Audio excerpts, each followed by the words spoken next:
In 1969, a quarter-horse colt out of Lucky Bar and Glamorous Bars was born.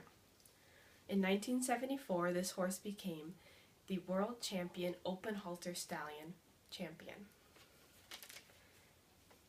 This is the beginning of one of the most devastating diseases the quarter horse world has ever seen.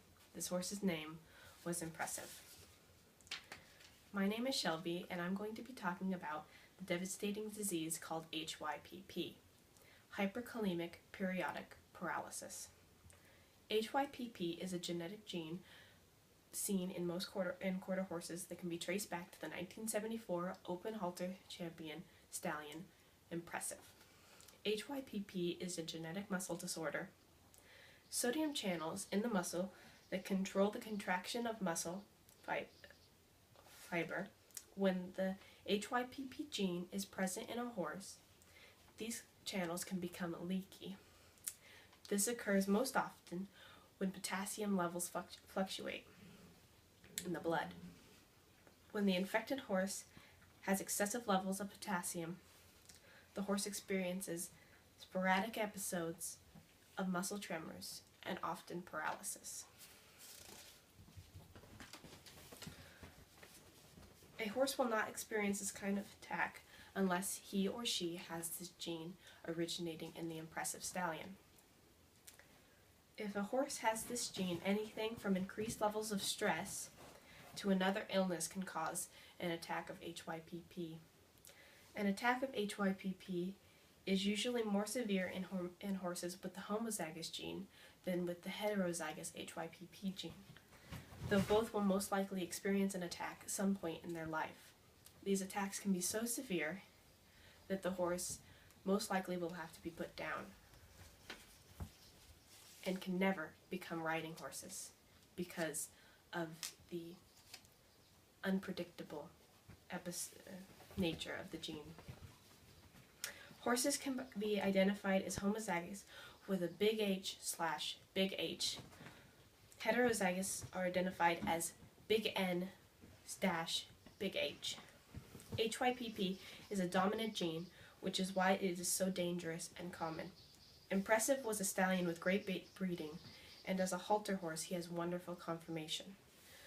Not to mention he was gorgeous.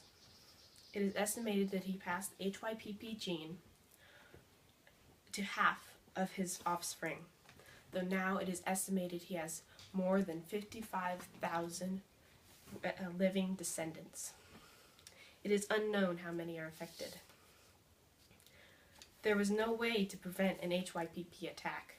Potassium levels can be monitored and diets can be regulated, but this is an unpredictable disease.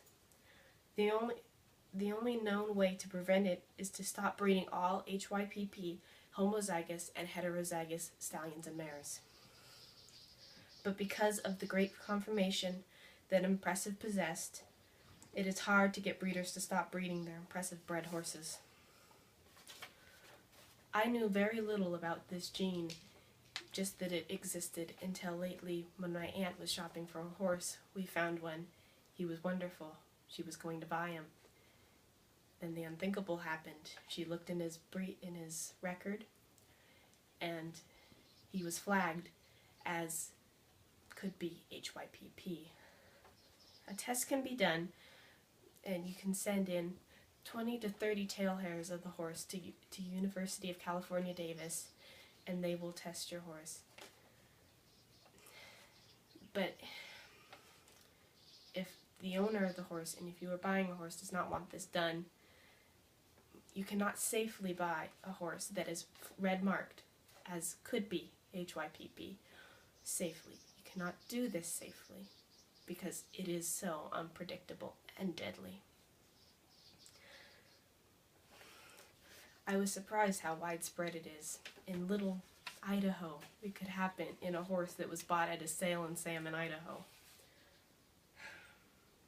AQHA, since 2007, now prevents all HYPP flagged horses to be tested. If they are positive, they cannot be registered in the registry.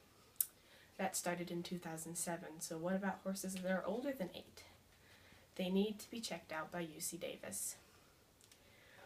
I was surprised about this, especially after we found a horse in our area that was flagged for HYPP. And I immediately checked my colt's breeding, and he's not HYPP. He's related to Dash for Cash on top and a Night Train on bottom. But it is so widespread, 55,000 horses, and it's not just quarter horses. Mainly it is quarter horses because impressive, but Appaloosas that are bred with quarter horses can also get it. So can crossbreeds with quarter horses, paints, and any other breed that has been crossbred with horses. This is why registration is so important. I used to be skeptical about it. I thought that it was just what the horse could do, maybe. But I realized that it's something that can tell you whether or not to buy a horse, whether or not a horse is safe. And it also made me look into this disease.